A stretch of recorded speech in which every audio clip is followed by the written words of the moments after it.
அனைவருக்கும் வணக்கம். இங்கே பாருங்கள், காலையில் டிஃபனுக்கு ராகி மாவு பிணைஞ்சி வச்சுருக்கிறேன். பெரிய வெங்காயமும் வரமிளகா சீரகம் உப்பு இந்த 4 மட்டும்தான் போட்டு பிணைஞ்சி வச்சுருக்கிறேன்.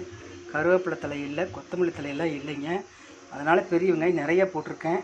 பிணைஞ்சி ஒரு 10 நிமிஷம் கழித்து சுட்டோம்னா சூப்பராக இருக்கும். ரொட்டி, ராகி மாவு ரொட்டி சுட்டால் சூப்பராக இருக்கும் சாப்பிட்றதுக்கு. ஆளுக்கு ஒன்று சாப்பிட்டா போதும், வயிறே நிறைஞ்சிரும். எவ்வளோ உடம்புக்கு நல்லதுங்க இதெல்லாம். குழந்தைங்களுக்கெல்லாம் காலையில் நேரமே இட்லி தோசைக்கு பதிலாக ஆளுக்கு ஒரு ரொட்டி சுட்டு கொடுங்க. சலுப்படாமல் சுட்டு கொடுங்க, சாப்பிட்டோம். அல்லது சாயந்தரத்தில் ஒரு 5 மணி சுமாருக்கு காப்பி டீக்கு எல்லாம் குடிக்கவே வேண்டாம்னு சொல்லிவிட்டு ராகி மாவு ரொட்டி சுட்டு கொடுங்க, சாப்பிட்டோம். ராகி மாவில் எவ்வளோ சத்து இருக்குதுங்க. ராகி மாவு பிணைஞ்சி பாருங்கள், இப்படி உருண்டை பிடிச்சி தோசைக்கல்லில் இப்படி தட்டி விடணும். தட்டி சுற்றி எண்ணெய் லைட்டாக தேய்ச்சா போதும், எண்ணெய் ஊற்றினா போதும். 1 ஸ்பூன் எண்ணெய், நல்லெண்ணெய் ஊற்றி சுடணுங்க, அல்லது கல்லெண்ணெய் ஊற்றி சுடணும். கண்டிப்பாக கோல்டு வின்னர்லாம் ஊற்றி செஞ்சிடாதீங்க.